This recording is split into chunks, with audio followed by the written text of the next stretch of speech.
7월 10일 미디어를 통해 매일 기도에 나오신 여러분들을 주님의 이름으로 환영하고 축복합니다.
저는 만나교회 새가족 동산과 BTD 남성 사역을 맡고 있는 최호균 목사입니다. 오늘 통독 본문은 레위기 15장부터 16장입니다. 그 중에서 레위기 15장 1절에서 15절의 말씀을 드라마 바이블을 통해서 듣겠습니다. 여호와께서 모세와 아론에게 말씀하여 이르시되 이스라엘 자손에게 말하여 이르라. 누구든지 그의 몸에 유출병이 있으면 그 유출병으로 말미암아 부정한 자라. 그의 유출병으로 말미암아 부정함이 이러하니 곧 그의 몸에서 흘러나오든지 그의 몸에서 흘러나오는 것이 막혔든지 부정한즉 유출병 있는 자가 눕는 침상은 다 부정하고 그가 앉았던 자리도 다 부정하니 그의 침상에 접촉하는 자는 그의 옷을 빨고 물로 몸을 씻을 것이며 저녁까지 부정하리라. 유출병 있는 자가 앉았던 자리에 앉는 자는 그의 옷을 빨고 물로 씻을 것이요 저녁까지 부정하리라. 유출병 있는 자의 몸에 접촉하는 자는 그의 옷을 빨고 물로 몸을 씻을 것이며 저녁까지 부정하리라. 유출병 있는 자가 정한 자에게 침을 뱉으면 정한 자는 그의 옷을 빨고 물로 몸을 씻을 것이며 저녁까지 부정하리라. 유출병 있는 자가 탔던 안장은 다 부정하며 그의 몸 아래 닿았던 것에 접촉한 자는 다 저녁까지 부정하며 그런 것을 옮기는 자는 그의 옷을 빨고 물로 몸을 씻을 것이며 저녁까지 부정하리라. 유출병이 있는 자가 물로 그의 손을 씻지 아니하고 아무든지 만지면 그 자는 그의 옷을 빨고 물로 몸을 씻을 것이며 저녁까지 부정하리라. 유출병이 있는 자가 만진 질그릇은 깨뜨리고 나무 그릇은 다 물로 씻을지니라. 유출병이 있는 자는 그의 유출이 깨끗해지거든 그가 정결하게 되기 위하여 이레를 센 후에 옷을 빨고 흐르는 물에 그의 몸을 씻을 것이라. 그러면 그가 정하리니 8째 날에 산비둘기 2마리나 집비둘기 새끼 2마리를 자기를 위하여 가져다가 회막문 여호와 앞으로 가서 제사장에게 줄 것이요 제사장은 그 한 마리는 속죄제로 다른 한 마리는 번제로 드려 그의 유출병으로 말미암아 여호와 앞에서 속죄할지니라. 저에게는 8살, 5살 두 아들이 있습니다. 첫째는 외모뿐만이 아니라 기질도 저를 많이 닮았습니다. 이 코로나 기간 동안에 학교를 못 가고 집에만 있었는데요. 첫째 아들은 그것을 불편해하지 않더라고요. 밖에 나가는 것보다는 집에서 혼자 있는 것을 더 좋아합니다. 누구를 닮았을까요? 바로 아빠인 저를 닮은 것입니다. 자녀가 부모를 닮는 것처럼 하나님의 자녀, 하나님의 백성인 우리는 하나님 그분을 닮아야 합니다. 성경책 들고 교회 다니는 겉모습만 변화되는 것이 아니라 우리의 내면도 변화되어야 할 줄로 믿습니다. 우리의 가치관이 하나님 나라 가치관으로, 우리의 성품이 하나님 아버지의 성품으로 닮아가는 것이죠. 그 변화는 자녀가 부모를 닮듯이 우리가 말씀 안에서 살아간다면 자연스러운 변화입니다. 오늘 본문 레위기 15장은 하나님 앞에서 이스라엘이 정결하게 살아야 될 것을 요구하는 말씀입니다.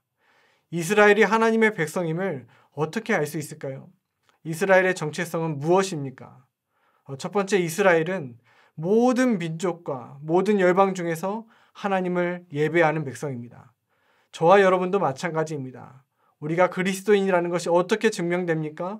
하나님을 예배함으로 세상에서 구별되어지는 것입니다. 두 번째, 이스라엘은 거룩하신 하나님을 따라 정결한 백성이 되어야 합니다. 하나님의 백성이 된다는 것은 단지 예배하는 백성으로 그치는 것이 아닙니다. 예배는 삶으로 연결되어야 합니다. 거룩하신 하나님의 성품을 따라서 우리의 삶에도 거룩함이 나타나야 하는 것이죠. 정결해야 합니다. 그래서 레위기 15장은요, 이스라엘 백성의 정결에 대해서 우리에게 말씀하고 있는 것입니다. 오늘날 예배하는 그리스도인들은 많은데 삶에서 거룩한 그리스도인 만나기 쉽지 않습니다. 삶의 예배를 드리는 사람 찾기가 어렵습니다. 주일과 주중의 삶이 일치되는 사람, 교회 안에서의 모습과 교회 밖에서의 모습이 일치하는 사람, 우리가 그런 그리스도인 되기를 하나님은 원하시죠. 다시 말해서 당신의 백성들이 일상에서 거룩하기를 하나님께서 원하시는 것입니다. 오늘 본문에서 가장 많이 접하는 단어는 바로 부정이라는 단어인데요. 2절의 말씀입니다. 이스라엘 자손에게 말하여 이르라. 누구든지 그의 몸에 유출병이 있으면 그 유출병으로 말미암아 부정한 자라. 이 유출병은 몸에서 출혈이 있거나 이 정액이나 고름 등의 분비물이 나오는 것을 가리키는데, 그런 사람을 하나님은 부정하다고 말씀하십니다. 여러분, 왜 부정하다고 하실까요? 단지 깨끗하지 못하기 때문에 부정하다고 하실까요? 아닙니다. 우리가 성경이 말하는 이 부정하다라는 의미를 바로 이해할 필요가 있습니다. 성경에서 부정은 하나님 보시기에 온전하지 못한 상태, 바르지 못한 것이 바로 부정입니다. 하나님께서 유출병 때문에 그를 부정하다고 하시는 것이 아니라 그가 부정하였기 때문에 유출병이 생겼다고 말씀하시는 것이죠. 그래서 하나님은 이 유출병으로 부정한 자에게 죄를 회개하는 제사를 드리도록 명령하고 계십니다. 15절 말씀입니다. 제사장은 그 한 마리는 속죄제로, 다른 한 마리는 번제로 드려 그의 유출병으로 말미암아 여호와 앞에서 속죄할지니라. 여러분, 무슨 말입니까? 이것은 질병의 문제가 아니라 하나님 앞에서 회개해야 되는 죄의 문제라는 것입니다. 사랑하는 성도 여러분, 부정하다는 것은 하나님으로부터 벗어난 죄와 같습니다. 하나님을 잃어버린 것, 하나님 없음이 바로 부정한 상태입니다. 그래서 구약에서 부정한 자는요, 예배와 제사에 참여할 수 없는 이유도 바로 그 때문이죠. 오늘날 이렇게 하나님을 닮아서 거룩해야 할 그리스도인들의 삶은 어떻습니까? 하나님의 백성이라고 하는 저와 여러분의 모습은 어떻습니까? 여러분, 하나님 보실 때 온전한 상태이십니까? 혹시 하나님으로부터 벗어났거나 하나님을 잃어버린 분 안 계십니까? 내 삶에 어디를 찾아봐도 하나님 없는 부정한 상태가 내 모습 아닙니까? 그렇다면 영적으로 부정한 자가 바로 나입니다. 하나님께서 우리에게 원하시는 것이 무엇인지 여러분 말씀을 들어보십시오. 하나님은 이스라엘 백성들에게 정결을 요구하십니다. 13절의 말씀입니다. 유출병이 있는 자는 그의 유출이 깨끗해지거든 그가 정결하게 되기 위하여 이레를 센 후에 옷을 빨고 흐르는 물에 그의 몸을 씻을 것이라. 그러면 그가 정하리니. 정결, 거룩하신 하나님의 백성이 회복해야 될 것은 바로 정결입니다. 깨끗해지는 것입니다. 유출병에 걸린 자가 그의 옷을 빨고 흐르는 물에 그의 몸을 씻는 것처럼 이 세상의 가치관으로 더러워진 우리의 마음을 돌이키고 예수의 보혈로 제약된 우리의 삶을 회개하며 씻어야 하는 것입니다. 세상에서 교회가 비난받는 것은 거룩함을 잃어버렸기 때문이죠. 수많은 그리스도인들이 있어도 세상이 변화되지 않는 것은 우리가 하나님 아버지의 거룩함을 잃어버렸기 때문입니다. 사랑하는 성도 여러분, 우리가 다시 정결해집시다. 돌이킬 것을 돌이키고 회개할 것을 회개합시다. 그래서 하나님 아버지를 닮아 이 땅에서 거룩한 백성으로 살아가야 할 줄로 믿습니다. 하나님 없음, 그 부정함에서 하나님과 동행함, 정결함으로 나아가는 저와 여러분의 오늘이 되기를 주님의 이름으로 축원합니다. 기도하시겠습니다. 사랑의 주님, 하나님 없는 부정한 상태로 살고 있는 우리들의 모습이었다면 돌이킬 것을 돌이키고 회개할 것을 회개함으로 다시금 정결하게 하여 주시옵소서. 거룩하신 하나님 아버지를 닮아 이 땅에서 거룩한 당신의 백성으로 살아가는 자들 되게 하여 주옵소서. 교회와 가정의 삶이 일치되고 주일과 주중의 삶이 하나가 되는 참된 그리스도인들 되게 하여 주옵소서. 감사하며 우리 구주 예수님의 이름으로 기도드리옵나이다. 아멘.